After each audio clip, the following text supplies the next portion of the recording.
Coming up soon, Chris and Stu will bring you all the latest in boxing, MMA and combat sports from around the globe.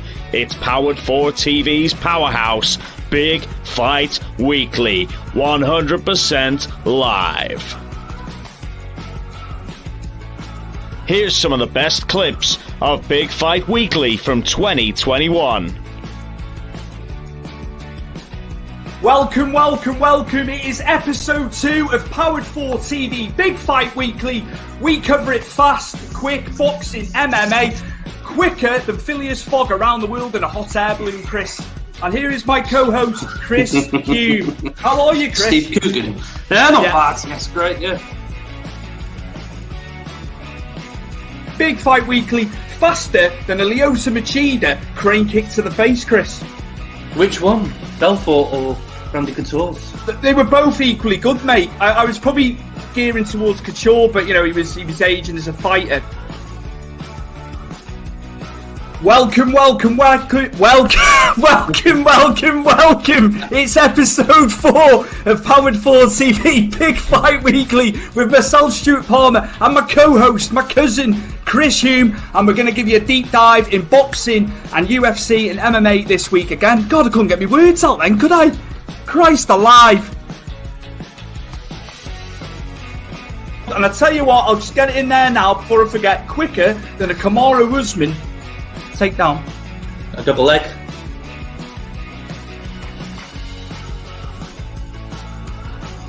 In a few moments, we'll be live in the studio with Chris and Stu.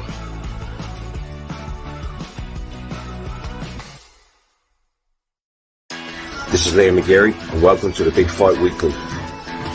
But yeah, I mean, like, I worked in construction, mate. Like, the recession kicked in and everything stopped. I was delivering TVs for this company, Fortuna, and it was crap, you know what I mean? But at least I wasn't so tired, so I could finish work quickly and then go to the gym, train for about 5-6 hours, and then go home, you know? So yeah, it was just a timing thing, and I guess it was the right time for me to go forward and pursue this fight career. Yo.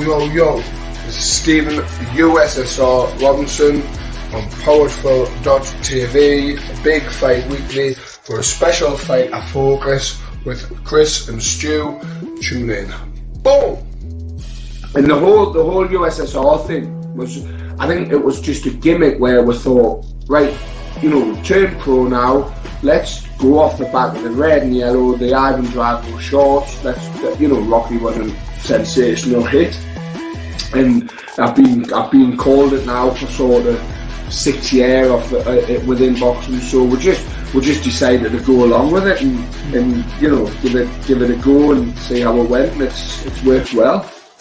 Yeah, but you do look like him though, so you can't get away from that though. Right, yeah. I'm trying to look for a photo of me real dad just to show you I look not where my man must have been at a Comic Con back in 1990. Where Dolph Lundgren, yeah. Brilliant. He can throw a few punches here and there and not have that worry that someone's going to take him down, because you don't want to be, you don't want to be on top of him, or you don't want him on your back, because he's like an anaconda, and he'll find a way to submit you. And like I say, he's one of the best in the UFC with jiu-jitsu, and I think he's got most wins in UFC with submissions as well. It's an interesting fight, and it is really like a tale of Dustin Poirier's cardio, Dustin Poirier's heart, all that shit he had to go through with Conor McGregor. He silenced Conor McGregor, let's just say, in the last 2 fights, completely showed his heart, his desire, And even Chael Sonnen has chimed in this week as well. He's going for Woodley to win this. How do you see it going, Chris? Well, personally, I wouldn't go off what Chael Sonnen says, mate, because Chael Sonnen's record when it comes to prediction, he gets it terribly wrong. Somebody said that below, but yeah, I'm with Chael on this one, but yeah. I just think he gets it wrong all the time. So I'm Dave Faulkner, two-time World Submission Wrestling Champion, Tough 9 participant, World MMA Champion, and this is Big Fight Weekly. Well, 4 people had staff on the show at once, and it was very close for the whole show to get closed down. But then they brought in this ginger girl who was like a life coach, and she was she told us to use PMA, positive mental attitude, and she said to, and I'll quote, she said, "If you tell yourself you ain't got staff, then you ain't got staff." And two of the American kids, get on this though, 2 of the American guys who had staff, who were going, yeah, I totally believe that, man, I totally believe it. They actually didn't have staff after 4 days or something, so it must work. Hey guys, this is Jake Cross, President of UK Fighting Championships and owner of Empire Grappling. You are now tuning in to the Big Fight Weekly. I can lean on them and they can lean on me, whereas Empire is just me, and I have a really bad tendency not to delegate. I like to control too much, and that's not because I'm a control freak, it's because if you're going to do it right, do it yourself, and that's sort of, I just like live by that, and that's why it's getting to the point now where Empire is an animal. I have probably 60 staff on the day, which I can start to sort of lean on and delegate, but it all still comes back down to me. If there's a problem, it's there for me to fix. You like the younger version of Vince McMahon or Dana White, Jay?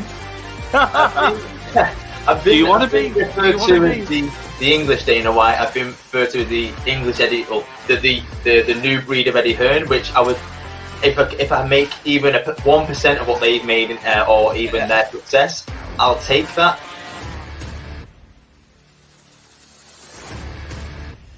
Hi guys, this is Thomas, professional MMA fighter, also ex-professional boxer. Make sure you tune in to Big Fight Weekly this week. Awesome podcast, get involved. Talking boxing, I'm going to say Marco Antonio Barrera. I used to love Ricky Hatton at the time because I was a big British boxing fan.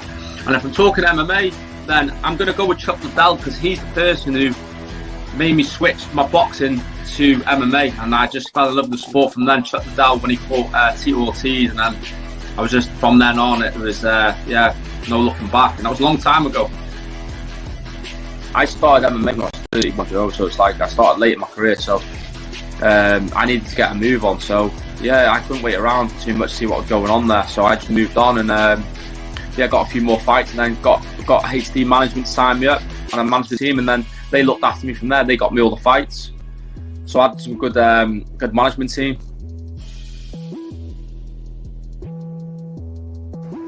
This is your boy Chili Willie, ECW original, everybody's favorite homeboy, and yo, you need to check out the Big Fight Weekly. Who does tougher training on the body? Wrestlers, boxers, or MMA fighters? That's a good question. That is. That is Chili. really a good question. That's huge, man. Wow, I would probably say MMA fighters, just because they have to not just deal with their hands and their feet, but they have to deal with the wrestling, the grappling. Yeah. Yeah, but it's been a good long ride, hasn't it? We've had some absolutely fantastic fights, along the way since we started the show. You've got to jump out and say Brett Thomas and his constant Jake and Logan Paul, comments for the whole almost 12 months of us doing this. So there's been some sure good highlights. Thank you to all the guests that have come on as well. We've had a few of them, haven't we? We've tried to mix it up. It wasn't just about reviewing, previewing. We've tried to mix it up.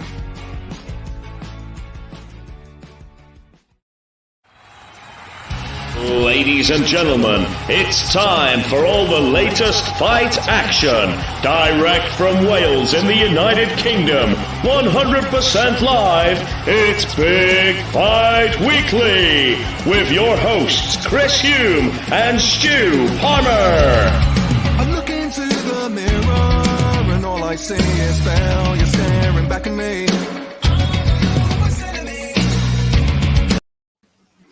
I A warm welcome. It is episode 49 of Big Fight Weekly with myself, Chris. You're not Chris, I'm Chris. And my co-host and cousin, Chris Hume. How are we, Chris? Yeah, I'm good. Nice little day off on a Friday, which is, not really something that happens often. So, it's good. Got a lot to talk about, and a lot of fights that are coming up. So I'm really, really excited. Absolutely. And we're going to start off with MMA, obviously UFC 272. Boxing will be in the second half of the show, but the first half is UFC, obviously 272. Colby Covington defeats Jorge Masvidal, Chris. Yes. But you said it was a bit of a ball fest. I think you got to look at it as in Colby did what he had to do to win the fight, which, he wasn't going to stand and trade with someone like Masvidal. And, you can completely understand, that's his sort of mentality and his skill set is, I'm a very good wrestler. I've probably got one of the best cardios in MMA as well as UFC. Why not put that to use? And he did outstrike Masvidal a few times, but he all used it for Masvidal to come in, thinking, oh, right, he's going to strike, I'm going to start striking. And then he'd take Masvidal right against the cage, clinch, and then take him down. And then he didn't really do much when he took Masvidal down. He did hit him here, but it wasn't like, a proper grind out, sort of destroyed Masvidal on the ground, because he didn't, because Masvidal was, covered it quite well, and he did try and get up, and he did push off Covington a few times, but, ultimately, Covington did what he wanted to do with Masvidal is, he set him up with strikes, thinking he was going to strike, take him down, bully him, zap his cardio. I think Covington, is just very, very good at what he does. He sets people up. He sets these traps. Like I said, the trap was pretend to strike, take down, beat him up. And it's just constant for the 5 rounds.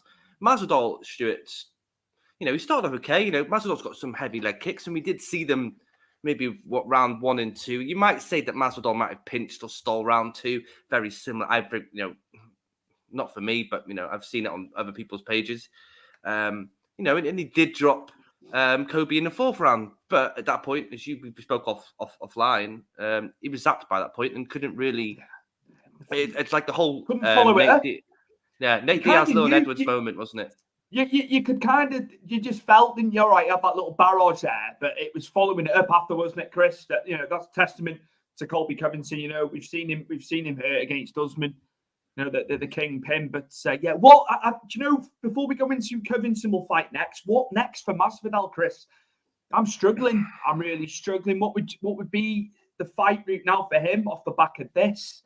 And he's drawn on cards. He's had huge buy rates. He's done fantastic. A veteran, so many fights. Over 50 fights now. But where next for Masvidal, Chris? We'll come back to Covington, obviously. Because it's a bit more, we can plot that course with Covington a bit better, can't we? Well, the thing is, it's like, and we spoke about this. He's done fantastic well. He's beaten everybody he should beat. He's beaten the Cerrones, he's beaten Ben Askren. He beat Darren Till, which set off this whole train ride that people sort of stood up and sort of realised with Masvidal. A lot of people weren't really hot on him until he beat Darren Till. Then he beat Ben Askren. Then he fought Nate Diaz. He fought Usman twice. He's faced Colby. He's 37 now, and he's had a lot of fights as Masvidal. Not just in an octagon street, he's in a back fucking yard. Absolutely. With Kimbo Slice. The thing is, you got to look at the rankings and who's in welterweight at the moment, and they're all killers. You got to look at Usman, who's the king, beats everybody, no drama. Then you've got Covington, beats everyone else, bar Usman, no drama. Then you've got Leon Edwards. Leon Edwards' fight is probably, for me, is the only one that really stands out for Masvidal because of the prior beef. Due to that, yeah, of course, that would sell as well. There's no question about that. I just wonder, Chris. I just wonder for him now. He's not gonna retire, is he? He's gonna go out on his shield. The man, the magnitude of the man. But I'm struggling, mate. I'm struggling. I really am for him. I don't know where you want to put him because maybe he could fight Stephen Thompson. I think that'd be okay fight for him. Stephen Thompson, he's not going to take him down. But they have fought already, Stuart. Yeah. But you could rematch them. You know what I mean? You're not going to put him with Khamzat Chimaev because Chimaev's just going to take him down and beat him into a bloody hole. And there's just no point with that. But, if you think about it, if he's facing Gilbert Burns in a couple of months, maybe if he beats Burns, Masvidal's a good name to move on to get the title shot with Usman. It's like you got to look at it. Masvidal's a name value, isn't he? So if you're an up-and-comer, it's a good name to take and check off the list, isn't it, really? But you look at it as a whole. Vicente Luque, as you mentioned before we went live, very good fight. Vicente Luque's looked fantastic recently.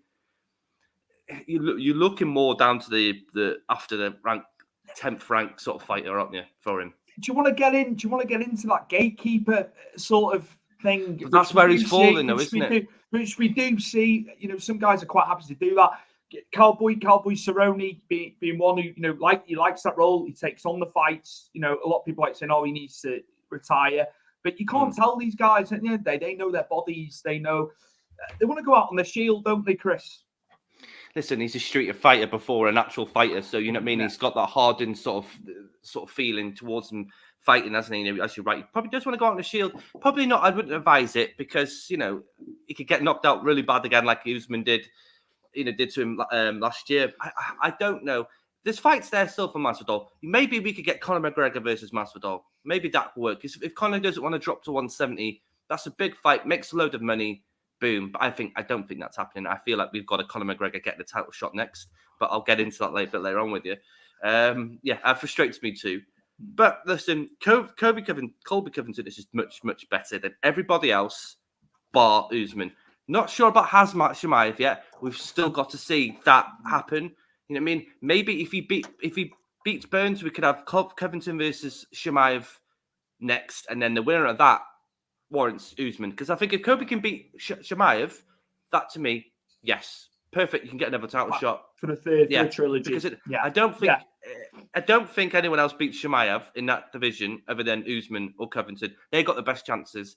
If obviously the hype train of Khamzat Chimaev is big as we think it is, that's the only other way I can think. And Masvidal's going to have to he's going to have to pick a fight or take a fight. That's something he's not against someone he's probably not wanting to take against because he's lost what you're looking at now, Stuart, 3 in a row, and hasn't really, he hasn't beaten anyone since Nate Diaz. When you're looking about that, 18, 24 months ago, always up at the end. It's just one of those things sometimes, isn't it? It's transition time, isn't it, for fighters' age? Yeah, but look, I think we'll go back to Colby now, Chris. I don't know if you want to roll the VT or you want to talk about him. No. Entirely up to you. What order you want to do it, mate? Lovely. Journalist who doesn't write with their feelings and talks about fighters not being deserving. So I would love to answer your question. What do you have for me?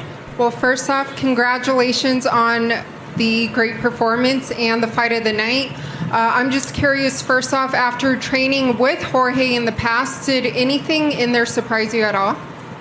No, nothing in there surprised me. Another dominant finish. Whooped his ass from second 1 to minute 25.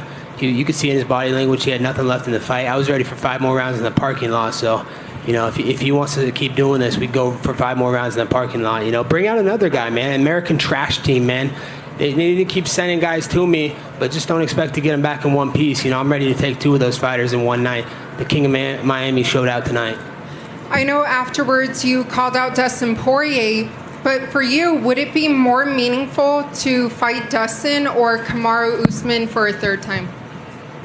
Definitely Marty Fake Newsman a third time. I got unfinished business with him. When I left the arena in Madison Square Garden, all the fans knew I won rounds 3, 4, and 5. But, he's going to be out for a while. He's got that hand surgery. So, I figure I'll get another tune-up fight with Dustin Poirier, who said it's on site, and he weighs more than me. He's just a bully who cuts a lot of weight. I don't cut any weight because I know I'm the best in the world, and I don't need to have a weight advantage over anybody. So, Dustin, name the site, bring that Jezebel wife and bring Connor's little kid, Parker. What? It's beef again, isn't it, Chris? Which sells, but I don't know. It's Poirier going up, isn't it? Covington will hold the cards out, as you said as well off camera. Poirier's been up against pretty much everybody at 155 in the top echelon, hasn't he? So yeah, what do you think? What do you think about Poirier? It's a hard one for Poirier because Poirier obviously has to put the weight to go up, and I think Covington, out of everybody in the welterweight division, I think is a natural 170 Stuart, which is quite rare in fighters. You actually find someone who can actually that they fight at their actual weight, and welterweight is prime for Colby Covington. It'd be a good fight, Stuart, but the inevitable is Colby Covington's going to take Dustin Poirier down. He's not going to want to strike with him, and he'll beat him up on the ground. Again, you're going back to people like Usman, who's got better wrestling than Covington that can hold him up and force him to strike. And you saw, Covington against Usman, he had a lot of good times with striking against Usman. After he got dropped a few times, he had hit him with some really good flush combos and pushed Usman. So I like Colby. He's an arsehole, but he sells, and people want to see him get hit. People want to see him get knocked out. And I bet you a lot of people were cheering in the fourth round when Masvidal connected him with that disgusting hook that dropped him to a knee. Colby's just got that. It's just got that fire, isn't he? But he's got a lot of good skill sets to it. The wrestling, the cardio, and he can strike. It's not fantastic striking. We're not looking at someone that's going to knock you out. But he's got good combinations, and he can set that up to take you down. You know what I mean? I don't see anyone else in 170, and I think you would agree, other than Usman and maybe Chimaev, because who can beat Colby Covington? And as you say, with Chimaev, we're just waiting. We're just waiting for this with Burns, aren't we? And I think that he's so highly touted, Chris. And I know Darren Till has been in camp with him over there. Yes. Because Bisping alluded to it, and even Darren Till saying just how good he is in a sparring capacity and in a training capacity. So the hype is real, isn't it, Chris? Yeah. The hype is real. He's got all the credentials as Chimaev, hasn't he? And he obviously, don't forget, he can fight at, middleweight. He fought at middleweight UFC as well. So he's gone up and he's gone down. Listen, we've got to see what he's like against Gilbert Burns. And then we've got to see him against someone else. And then I think if he beats, say if he beats Burns, he beats, say, Covington or Masvidal, maybe who he gets, then I think we can see him against Usman. And then we'll see if he's the real deal. You know what I mean? Well, I think actually either Usman or Covington tests him, and we can see where he goes with that. Absolutely. Ramel. Hello, Ramel. Sup, guys? Ramel. I was just going to ask what was his thoughts. Yeah, he jumped. I was Colby all the way leading up to the fight. I knew Colby's wrestling and cardio was too much for Masvidal. How's the weight cutting going, Ramel? I saw you sweating it off. I did. It looked rough. It looked rough. But yeah, it just went the way we felt it was going to go when we previewed last week. And Ramel, we were all on the same lines. We knew he was going to get taken down, didn't we? That's part of it. Chris, anything to add to this? Or are we going to move on to the co-main and the undercard? There we go. Are we starting off with RDA? We're going with co-main first against Makano. There we go. Masakano, yeah. Again, Stuart, RDA looked fantastic in this fight. You've got to feel for Masakano, late replacement, because Fazal obviously got COVID, can't obviously fight. And Fazal would have been a really good fight for RDA, but it's one of them.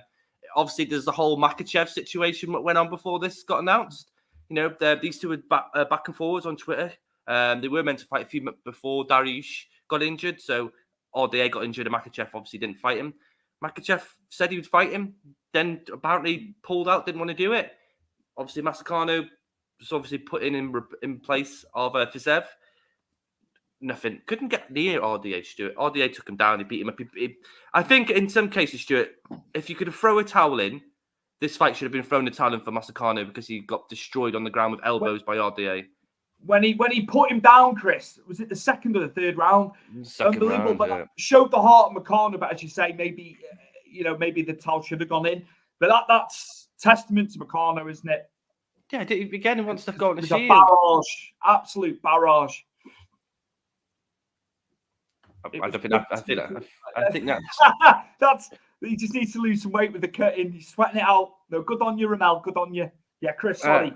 No, listen. RDA looked fantastic. RDA's one of them sort of fights that doesn't go away. He has, he loses to the elite, but he beats everybody else. Don't forget, he's fought the Covingtons. He's fought Leon Edwardses. He's fought all the best in that division since he went up for 155.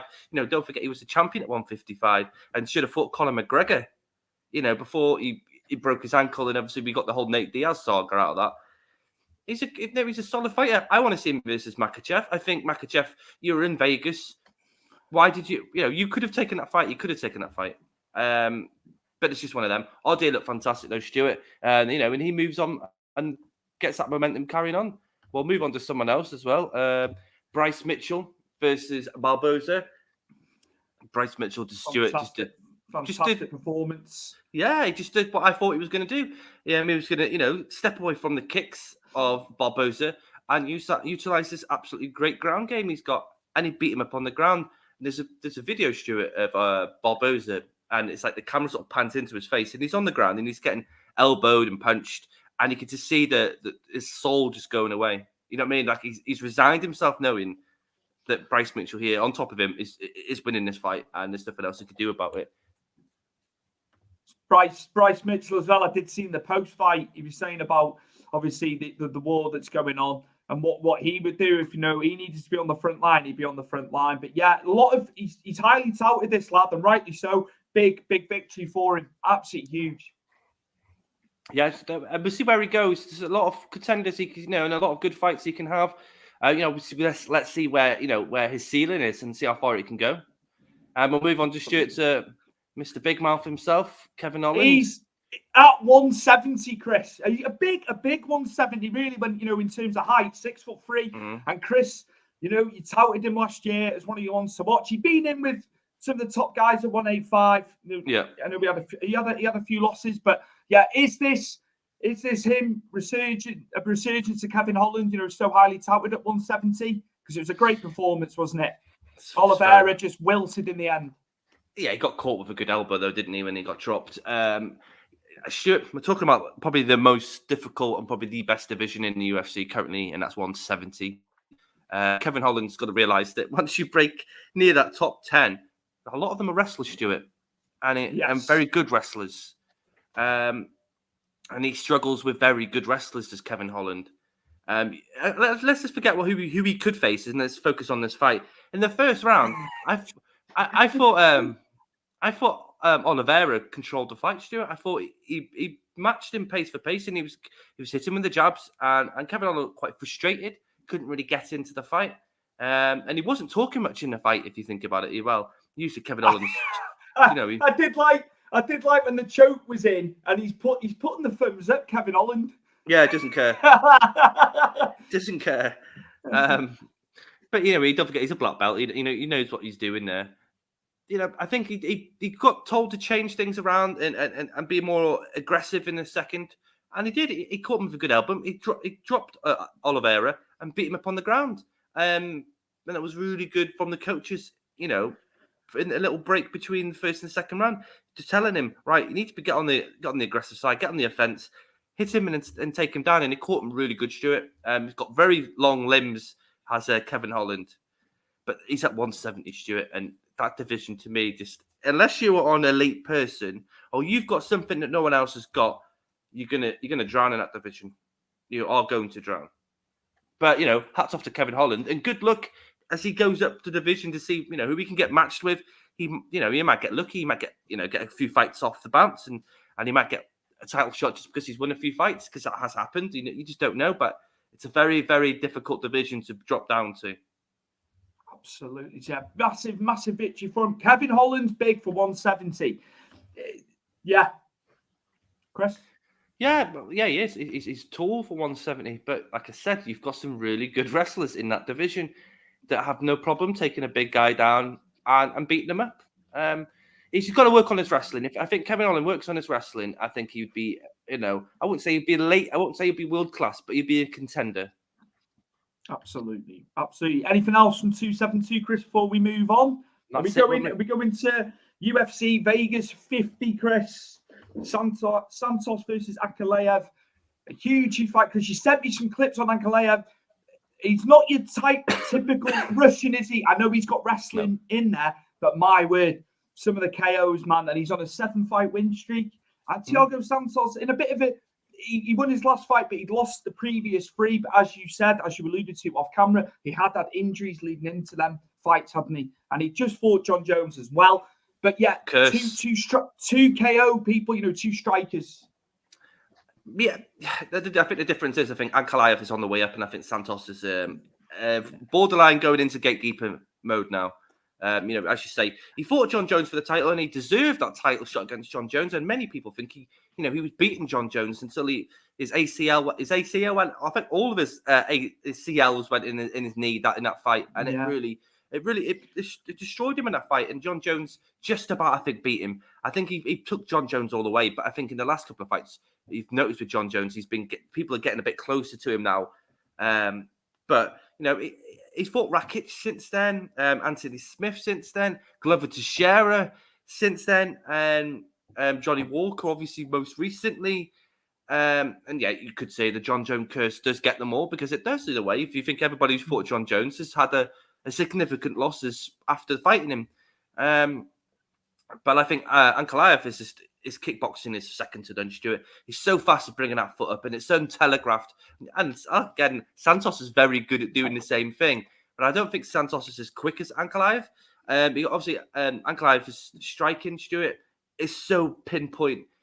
Most of the time, I'd say he hits you with a strike. It could be a jab, a hook, or but his ratio is so good that he connects with something when he's striking. And I feel like if you're coming in and you're getting peppered, no matter what, with a hook, a jab, a hand right, it's putting you back a bit. And he's got power in those hands as well. And also, Stuart, he can fight on the ground. The only, obviously, tarnished Ankalaev is his UFC debut with Scotch-born own Paul Craig, who's fighting next weekend on the UFC London card. He was dominating Paul Craig in his first fight, absolutely dominating Paul Craig. And then Paul Craig pulled the guillotine, and I think it was the last 2 minutes of the last round. Yeah. And Paul Craig's fantastic with jiu-jitsu, and if he gets you, he gets you. And obviously, unfortunately for Ankalaev, he got caught, but he's looked solid since. As the highlights I showed you, he's so good. I think he's going to beat Santos. I don't know if it'll be a knockout, because I think Santos is quite. He can take a lot, can Santos. I think it could go to a decision, but I think it'd be quite wide for Ankalaev to win this. And then this is the next person in line now for light heavyweight. At least we have someone fresh, new, not the same old guard. So, it'd be an interesting fight to see where he goes after this for Ankalaev.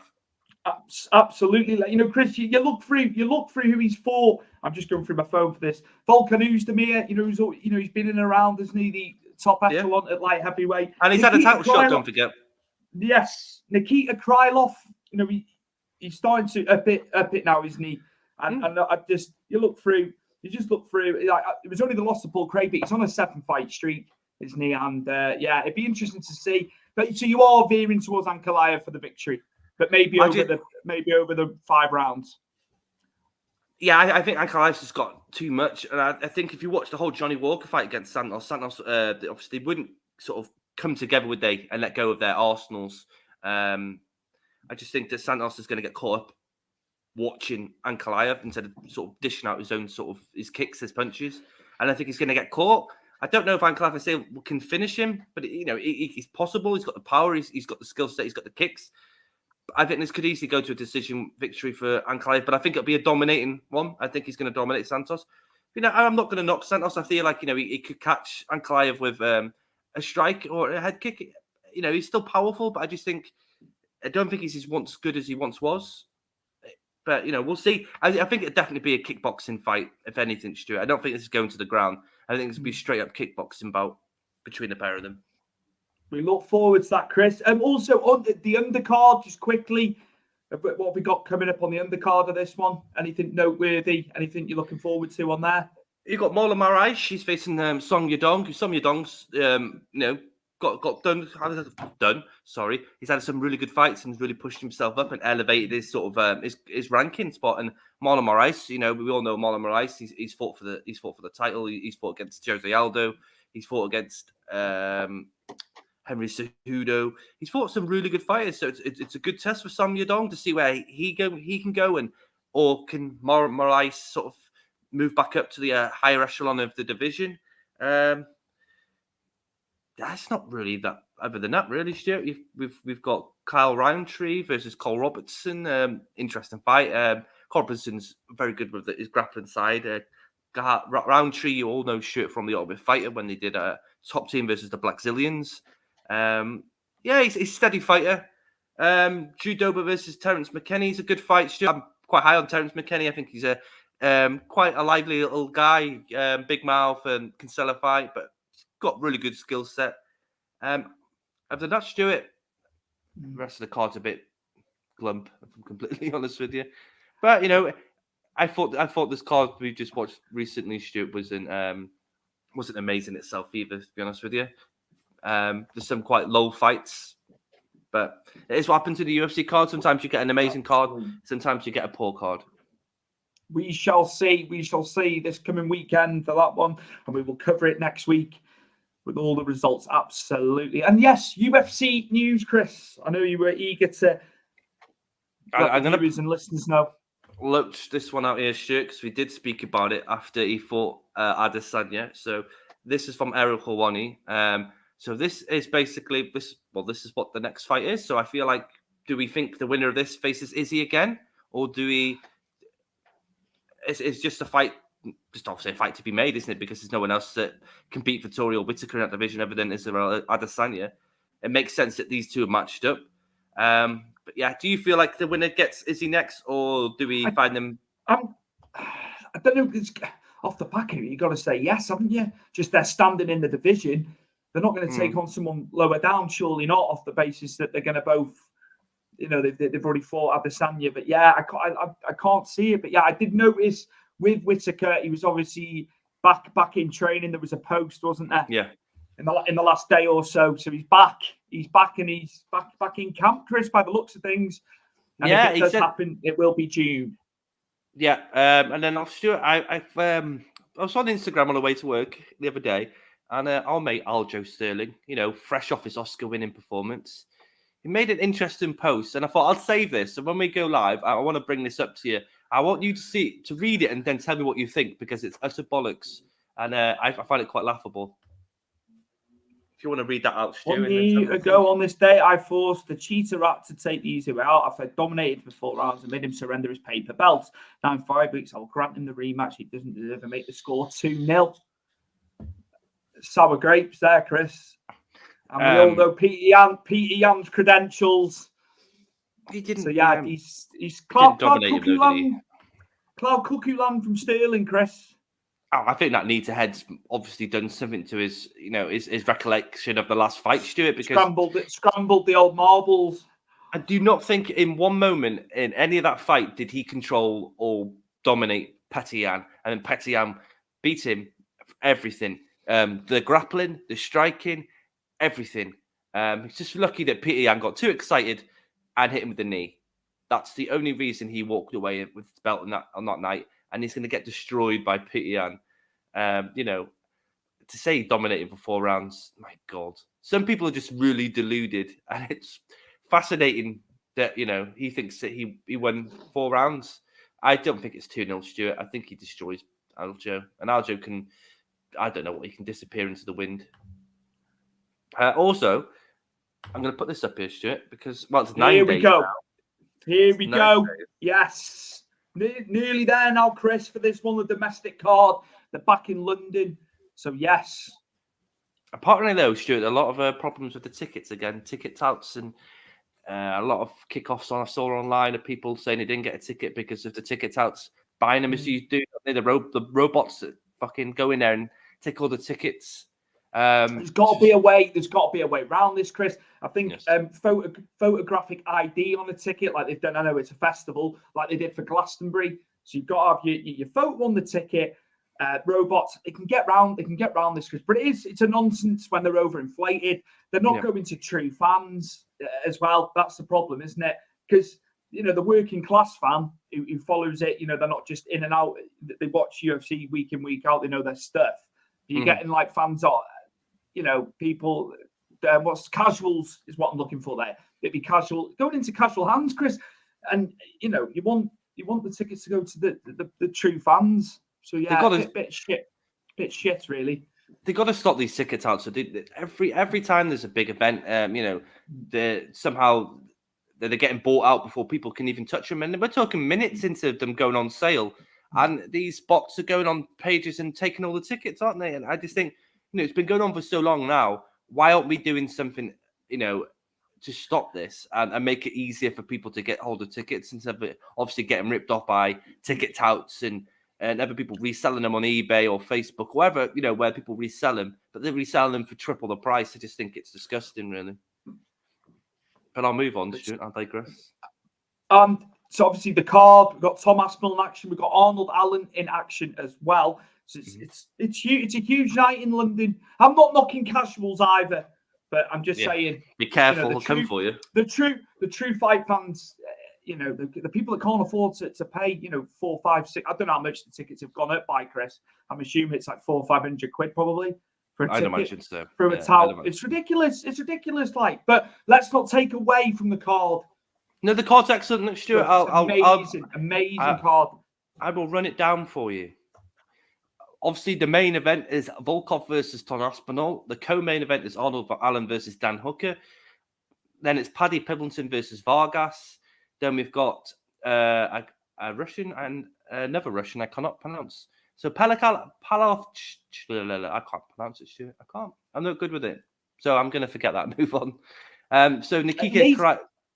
At least the Russians are able to do this. We know with sport and stuff that they've stopped things. Owners have been stopped, obviously. They don't want them profiteering, do they, in the UK? Anywhere they can stop them. But I remember you saying a few weeks ago, they might have had to look for replacements with what's going on with the Russians. But it's good to see. It's good to see there are Russians on the card. I'm sure their political and war stances, that they don't want it to be happening over there. Oh no, definitely. I know Jack Shaw lost his opponent, didn't he? Is it Ludwig Scholen? He pulled out. No, sorry, he was meant to face Nathaniel Wood, and he pulled out because of Russian the invasion of Ukraine. So he stayed I think somewhere in Eastern Europe because he couldn't get out the country. But yeah, so we've got Nikita Krylov versus Paul Craig, who we mentioned before, who beat Ankalaev, who's fighting this weekend. Jai Herbert, fresh off his first victory in the UFC. He's facing Toporua, which is going to be a good fight. We've got the debut, Stuart, of Mohamed Makayev versus Cody Dodrin. People are really high on Mohamed Makayev, Stuart, really, really high. So I'm interested to see if he's got the skill set to make a play at flyweight in UFC. We've got Mike Grundy versus Makwan Amakani, which will be an interesting fight. Makwani coming off that knockout loss as well to another fellow Brit. Molly McCann, our fellow Blue, Stuart, she's there. Jack Shaw, Corey McKenna, and then obviously Nathaniel Wood. And obviously we've got Gunn returning Gunnar Nelson as well, Stuart, on the card. Hey, Gunny's back. Back, Oh, brilliant. No, brilliant. Absolutely fantastic. What a card, top to bottom. And we've got a lot of fights to cover next week. Next weekend, really? Yeah. That's a hell of a card. You want to be watching the early prelims, won't you? Do you know what I mean? It's stacked, guys. Yeah, as long as our football game doesn't interfere at the time, but hopefully it won't. Also, I don't really care if we are, because we'll probably end up losing. Also, Stuart, this has been officially announced this last couple of days. Michael Chandler versus Tony Ferguson, and I feel like it's popped. Is it this card? No, sorry, it's this card, Stuart. It's dropped into UFC 274. So the card looks fantastic as it is. We've got some old fighters: Joe Lozon, Donald Cerrone. Yeah, Lozon's in there, man. I haven't seen Lozon for quite a few years, actually. To be fair, we've got our own Danny Roberts, Hot Chocolate there versus Francisco Trinaldo. That'll be a tasty one against Trinaldo. Look forward to that. Absolutely. So obviously you have Charles Oliveira versus Justin Gaethje. There was rumored that they were going to put 3 title fights on, weren't they? 273, but obviously they pulled this one further back a bit, which makes sense. Obviously, Tony Ferguson versus Michael Chandler is going to be dropped in there. You imagine that'll probably be co-main? Yeah, I would say so. It'd go in. It'd be above Shogun and Overton Prue, won't it? Nice to see Shogun. It's another fight we haven't seen for quite a while. Yeah, been a while, that, Chris. Was he injured or something? I just think it's I don't know. I don't think he's been injured. I just think it's just one of them where he's getting a bit older, isn't he? He's been through a lot of wars, hasn't he? Shogun Rua. Absolutely. So, what a career! What a career he's had. Definitely across the different promotions over the years. And here goes Stuart. This is the card before it. Obviously, we've know who the title fights are there. Recently, Hazmat Shemaiah versus Gilbert Burns has been placed onto this card, which I feel like it's absolutely banging. the card itself is really, really good, Stuart. Ian Gary, the Irish phenom. Some people say the second coming of Conor McGregor. Let's just hope that's with his skill set and not with his mouth. He's fighting on the card. He's facing Darian Weeks. I think Ian Gary will blow him away. Ian Gary's got, I think he's got the it factor. Kelvin Gastelum, Stuart's on the card. Yeah. Rosenstrike's back on the card after his. I think he lost his last fight against Tubora.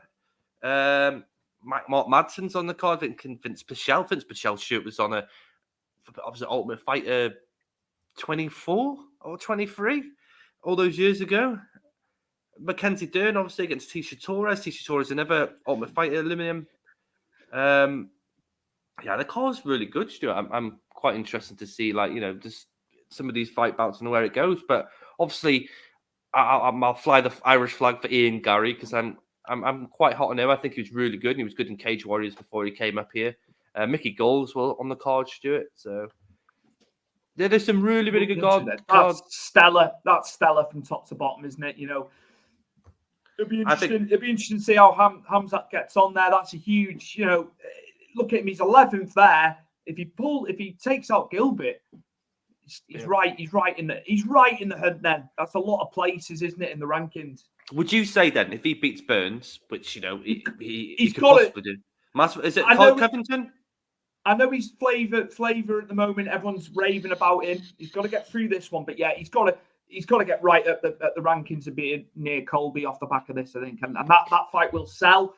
There's no question that when you look. I know Vicente Luque's in and around it, but yeah, if you're gonna, I think it'd be perfect timing. There's only a few weeks in between, isn't there, since Colby would have fought. So it's time-wise, the winner of that, you got to say it's Colby next. Could be then, if you're thinking about it, and we know that Usman and Edwards is getting put together. We do know that because obviously it's been said by Dana White, and we know that Usman's had a surgery on his hand, and they reckon international fight week for Leon Edwards versus Usman. Do we put the winner of Burns and Chimaev versus Colby Covington as co-main on that card too? Just a thought. Just a thought. Can it can be done, mate. Of course it can. Absolutely. Because you think about it, March, April, and to July, it's quite. You can get ready for a fight then. They'd have enough time for camp. There's no question of that. I'd definitely say that. Right in. Absolutely. So yeah, perfect. That, Chris. Great to get all the updates on that and what's happening with the cards going forward. And I think we're going to head into the main event in the boxing on Matchroom. From Nottingham is Lee Wood defending his world featherweight gold against Michael Conlan, who is undefeated. But Lee Wood has fought a lot more times. KO rate's pretty high as well. But I think Michael Conlan's going to beat him. I just feel he'll eke it out as well. I think the longer it goes on. Some people question Lee Wood's KO power recently, but the guy's got it. But yeah, I think Conlan, he won't be too bothered that he's on Lee Wood's home soil for this one, Chris. No, he's Irish, Stuart. Obviously, you sent me some videos of him today, Michael Conlan, typical Irish lad. No, did people like him and McGregor, just say, for example, because they're both Irish and it's easy to put them together. They've got that finesse, don't they? They don't give a shit where the fight card is. They can just walk through it. And he looked really good, Stuart, in the clips you sent me as well. Really fast, and his head movement and his feet work is really, really good. So, interesting fight to see where this goes. Lee Wood, he's come through adversity as well. He's had a couple of losses, and then he's come back. He's won the European honours, and he's managed to get the title as well. So it's a resurgence for him as well. He's going to have a lot of positivity going on because he's done well. He's done well because he did face a bit of adversity. We've seen the fighters have the losses as well. Michael Conlan, though, amateur pedigree, fought in America as well. They like having the Irish over there, don't they? Yes, So I just think Michael Conlan's going to have too much for him. I really do. I've got a funny feeling he's going to go into his backyard and he's going to get the title. Top Rank are involved in this as well because they promote Michael Conlan, but it's a Matchroom card. But it'd be interesting. It'd be interesting on Saturday night and a British tear up. Obviously, Michael Conlan from the north. He's a Belfast Belfast born and bred too. So yeah, but being a bit quiet with him, it hasn't helped through COVID and stuff. But I just think he's gonna have a bit too much. He's a bit classy. He's classy. He's got power. He's got power as well. He's had eight KOs in 16 fights. Right. Okay. I don't think it'll be a KO, Chris. I think we're going to get a 12-rounder. You never know. You never know. The pace, mate. That's what we want. Fighting in a phone box. The smaller fights. That's what it's going to be. I'll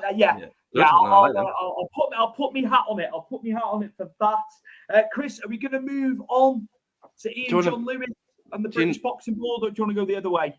You've got VTs for the Conlon, haven't you? Woods, yes. you want to play, don't you? Fire at the VT, sorry, yeah. Which one do you want to go with first? Do you want to go with Woods or do you want to go with Conlon? Go with Wood because he's champion. I know I sent them in the other order. Yeah, we'll go with Lee Wood because, give him the grace. He's champ. He's world champion. Okay. Lovely. Defeats, I'll stop at defeats in this card, just keep chipping away and everything comes. I went away, changed my team, improved as a fighter, stay disciplined, live the life. And that's why I'm bringing this big night back to Nottingham. And I can't be happier. Can't be happy with my camp for this fight. Can't be happy with my team. Everything's on point. And like Mick said, I've got the best version of him. He's got the best version of me. There's no excuse after the fight. Best man to win. So there we go. Quite happy with that one, wasn't he? You could see Eddie Hearn there. Quite happy with what he was saying. But yeah, we'll go on to Michael Conlon, Chris. Yeah, perfect. No problem. Looking at performances coming on Saturday night. This is the most relaxed and calm I've ever been on a fight week. I don't feel any pressure. I'm here in the opponent's back garden. I got to rip the belt off him. Everybody's here to see him. I've got fans coming, but I've fought another thousands already, so it's nothing new. But I'm just here to do the job. I hope Lee has had a fantastic training camp. I hope he's the best Lee there's ever been, because I believe it will be. And it'll make it all the sweeter when I meet him. Expect. Yeah, so there we go, Chris. Both fighters poised, ready. We'll obviously have the weigh-in later today. So I look forward to seeing that. Another big card from Matchroom on DAZN, and they're coming thick and fast as well. But more fights next month, which I'll speak about when we've done the other topics. But yeah, look forward to that one tomorrow night. Huge world title fight, a domestic title fight as well, as we always say. Bring out the best in the fighters, don't they? Chris, are we going to move on to John Lewis being dropped by the British Boxing Board of Control? Yes. So as we covered it the last 2 weeks, obviously previewing it, and then last week analysing it. He's been downgraded. Maintained that Catterall had lost that fight. I don't know how, but John Lewis also has He's reffed a lot of fights as well, a lot alongside judging it. But yeah, they've had to do something, Chris. Because I think his score was wider than the other judge that scored it, Josh Taylor, with the win. Right. So yeah, I just think they've had to make an example of him, really, haven't they? Yeah, but let's be honest. You said, didn't you, that Collateral's going to get number one contenders for all the belts again. It's not good enough. It's not good enough. He won the fight, and it's clear to see he won the fight. So I'm not being funny, but you put them back together. I don't care if Josh Taylor wants to go up and defend, to go up to welterweight or whatever divisions after that, Stuart. These two need to be put back in the ring again, and he needs to fight for the titles again because he earned it. He won the fight. He got screwed because of some disgusting judging. John Lewis, stick to your Christmas ads, mate. Downgraded. What does that mean? He can selling burgers. He can judge other events, I think, but on a lesser scale, maybe the amateurs and stuff like that. That's what I perceive it as. They've had to make an example. I think maybe he can do some professional fights, but maybe I'm not too sure. Obviously, they've had to do something. The support and people clamouring for Catterall. He was absolutely screwed out of it. Yes, it was on there.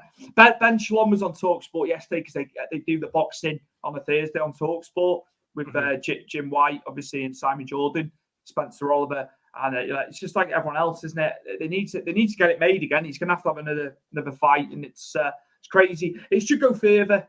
There should be a complete U-turn, really, and it should be Catterall's win. But I think they're going to have to do the fight maybe in Manchester. I think just out of the duress of London. Win the fight. Yeah, I just think because it'd be more local to him. He went up to Scotland and he gave it 110%, and he was problematic for him the whole fight. Yeah. I don't understand how you can score it. Like, I'm the mind boggles. The mind absolutely boggles with it. My worry is if they're downgrading this guy to amateur or whatever you say, what happens when you've got a potential fighter that's coming through and he screws him over and then it ruins his career? Because that could potentially happen. Yeah, wiped. Bye-bye. See you later. Thank you for your service. See you later. Struck off. It's not even as if you need, to be. They don't need to be going into a class and be trained for it. It was clear as day. The other judge, I think, is the other judge. The other judge didn't have it as wide. They've not made an example of him, but they should still make an example of him as well. All of them, all three of them, all three of them. You've scored him winning when the guys went 8 or 9 rounds at the 12. It's disgraceful. It's abomination. It's disgusting. It'll happen again, Chris. This is the problem I have with it. Yeah. There'll be other fights. They should just strike him off totally. I mean, he wasn't a bad. He wasn't a bad referee, to be fair. But obviously, they go into judging as well, don't they? Sometimes, as this is the case. Maybe that shouldn't happen then, because maybe they're looking at a fight. He might like Josh Taylor more than he likes Crottle, and that might have been something that clouded his judgment. I don't think referees should be judges. I think judges need to be judges. Former fighters, maybe, possibly. Someone who understands the skill set that comes along with boxing to judge it. But sorry, but it's disgraceful. Downgrade him. Tell him to piss off. Go and work at McDonald's.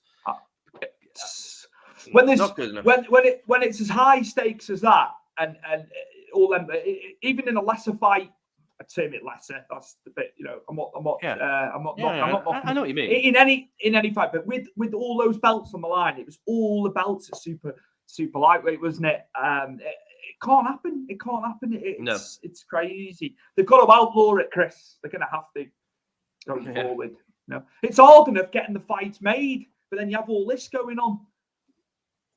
Well, that's the problem, because you get these fights that eventually happen, and then one person gets screwed, and then it just throws everything into a bouquet. You must think now, Stuart, if you're a fighter and you're number one contender for a belt or several belts or whoever, and you've just seen that, what does that make you feel? Do you want to fight? Because you're thinking, if I put my hardest in, even if I think I beat them, everyone else thinks I beat them, the judges are still going to screw me over. That puts like a bitter taste in my mouth. It's like, if I was a fighter and I see this, because I'm thinking, what is the point? Because no matter what I do, I'm not going to win the fight, even though I should win it. We'll see. Obviously, there'll be more on this, because it only came into the news yesterday about what they've done with him. So we'll see what happens in the coming weeks. That I'm sure we'll address it again further once it's all been spoken about a bit more, because it's early days with that. But yeah. Hopefully there'll be none of this over the weekend. God almighty. But yeah, Chris, are we going to move on to Anthony Joshua? Obviously, Usyk is fighting on the front line in the Ukraine. Testament to these guys, man. Getting on the front line. The Klitschko's, I know Lomachenko as well. They're all over there. Man. Testament to them. And on the ground, from what I can see, they've given it. They've kept the Russians away, haven't they? But it's obviously it's the airstrikes above, isn't it? That's going to be the problem. But my God, the resolve of the Ukrainians is just it's very empowering, isn't it? To see they won't go down. They won't go down without a fight, will they?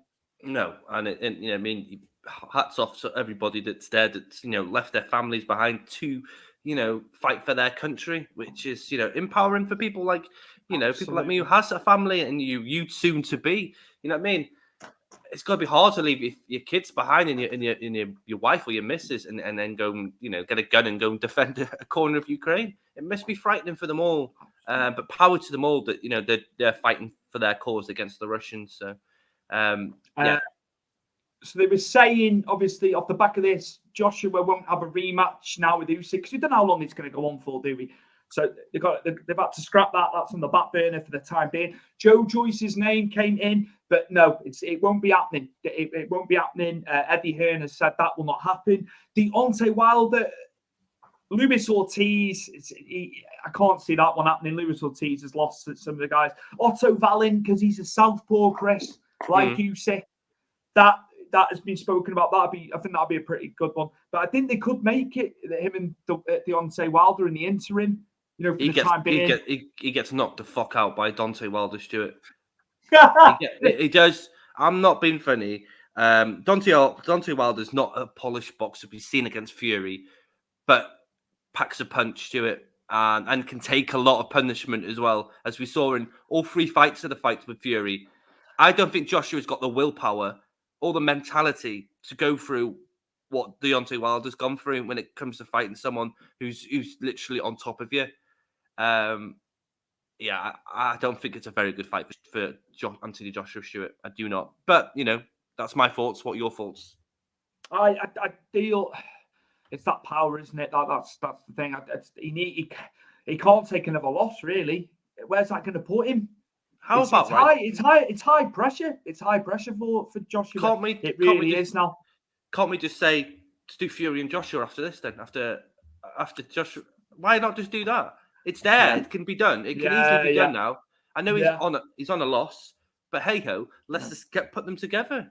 Fury's not really retiring. You know full well he's going to fight again. No, that's it. No, not a chance, because he laid it out. He laid it out last year. Yeah, who he wanted, and he's not done yet. Don't forget, he's 33. Fury. He's got a couple of years left. There's no question before he goes off into the sunset. But the thing is, like you said, he's made that much money, 150 million quid out of it. So he's done very, very well. But yeah, Otto Wallin, there was problem. He had problems for Fury, absolutely. And it's a southpaw. So that's a logical one. Otto Wallin came through his last fight as well. He fought recently. So that I think Joe Joyce should have been a good one, but it's not going to happen. But it would have been great. It would have been great, a domestic territory. But as you say, Chris, maybe it will push him towards Fury. We know Fury and White is April 23rd. Yeah. The time frame wise, it's pretty good, isn't it? Explain to me now. Obviously, with Usyk's gone to Ukraine, which fair enough, and you tip your hat to him, and then say this goes on, because this could go on for years, Stuart. What happens with the belts? Would they have to take them off Usyk? I think it'd be an interim. I don't think they would strip. They can't strip him. They can't strip him on the basis. It wouldn't look good with it. They only strip you when you don't face a mandatory or whatever. It's out of his hands, isn't it? He's gone back home. It'd have to be. You're gonna have interim. You're gonna have interim title champions again, aren't you? It was perfect. The timing was perfect before all this to get the fights made, and there was plenty of fights to get made. But there still is fights to get made. Could Luis Ortiz be tricky for Joshua? I mean, he's been absolutely blasted by people, Luis Ortiz, when he's got it to the higher echelons. I don't see that one. I don't see that one with Joshua. I think Joshua would have too much for him. But Chris, as you say, Wilder, the power, he's still the heaviest puncher in the division. He knocks him out. I'm saying this now. I'll give you 100 quid bet on it. He knocks Anthony Joshua out. He knocks him out. Because he connects once with Anthony Joshua. And Anthony Joshua has got a very suspect chin as well, Stuart. He's knocking Anthony Joshua out. And I think he can handle what Joshua throws at him. I really think he can. I think he can take one to give one. Can Deontay Wilder. Maybe, why can't we just do Joshua versus Fury, interim for all the belts that Usyk has and what Joshua lost, and just do that because people want to see it. Okay, Joshua's coming off a loss, but he still sells. That fight would still sell now. Just do that. I put them together. Boom. Everyone's happy then. It's a win-win. Just do that. Don't fuck around with it. Just put them together. We'll look forward to see what develops there. Absolutely. There's some big fights to be made in the meantime. Also, going into April, Chris, we've got Savannah Marshall at the start of the month, obviously before she takes on Clarissa Shields for all the gold. We've got her warm-up match. Obviously, Clarissa fought a few weeks back now. So, Savannah Marshall is in action. That was actually meant to happen this weekend. They got moved. They did move it weeks and weeks ago, to be fair. Also, Gennady Golovkin back at middleweight. So, he'll be defending his titles over in Japan at the Saitama Super Arena. So, that'll be good to see. And obviously, as we said, Fury and White towards the end of the month, April 23rd at Wembley, which they could have sold out 3 or 4 times. So yeah, 90,000 at Wembley. Huge task for Dillian White, but he's got power. But yeah, I think we're all thinking Fury will outclass him. He'll lean on him. He'll slow him down. Of course he will. And he'll be slick. He'll be slick as always, only Chris. And don't forget, he had a lot of shit going on prior to that third fight with Deontay Wilder, which, which would have really struggled a lot, made people struggle a lot in their fights. The kid being unwell, he had COVID, and he had an injury to his ribs. There's a lot of factors going on in that fight against Deontay Wilder, which why he maybe got caught a bit more, why he was a bit tired, because we've never seen Tyson Fury struggle with his cardio before, have we? I think Deontay Wilder's in for all the pain, personally, because I think he's going to want to go out there and make a statement. But it'd be good to see, and it's not far from your birthday, that fight as well, Stuart. So I know, mate. A nice little birthday present for you. Yeah, be interesting to see. I look forward to that. But yeah, again, tickets are going to get in the wrong hands again. You can, as usual. But I mean, 90,000 at Wembley is incredible, absolutely incredible. I think I'm trying to think. Errol Spence is fighting as well. That's coming up. That's at AT&T Stadium. So that's at the big stadium out in Dallas, the Cowboys Stadium. So he's coming up against your Dennis Ugas, actually, who we've seen, who we covered last year as well. So that'll be a good one. But there'll be Errol Spence coming through that one, I should imagine. But the GameCube and your Dennis Ugas, that'll be good. So yeah, lots coming up. But a bit quiet on the boxing front, really, in terms of matches. But into next month, there's plenty going on. Yeah, it's just quite busy next, we'd say 6 months, Stuart, because there's still fights to be announced as well. There's a lot on for us. Absolutely. Chris, anything to add before we depart? I just want to thank Sports Social Network for the lovely welcome they've given Big Fight Weekly for me and Stu to join their network. So they've been really good with us, helped me through a lot of the transition moving from our Buzzsprouts to their network. So it's been really good, and I appreciate the niceties and also them sharing our work as well, which has been great. You can catch us on their page as well, which is in the link description below. Saying actually, everything we're on is in the link description below. So if you want more Powered 4, you want to go back and watch some old stuff, all the links are there. You want to speak to me and Stuart after we finished being on here, there's the links for that too. So, more than welcome. Come join us after the fight. Absolutely. And yeah, episode 50 next week. Is it? Yes, episode 50. Can you believe it? But yeah, thank you to the Sports Social. Just to reiterate what Chris is saying, fantastic. We're on there now. There's lots of podcasts on there as well. It's incredible the work they do. And we will see you next Tuesday or Wednesday for episode 50, won't we, Chris? Yes, and we have a massive UFC London breakdown. So I think we're pretty much breaking down every single fight on that card, if I'm completely honest with you. So, hope you all can come along with us. You'll find us on YouTube on Big Fight Weekly, YouTube on Facebook, YouTube on Twitch as well. Not YouTube on Twitch, sorry. Big Fight Weekly on Twitch. We're getting that back and regenerizing that sort of channel so we can get everyone on there. So come along next week and watch us break down UFC London and get really excited to see some hard British fighters.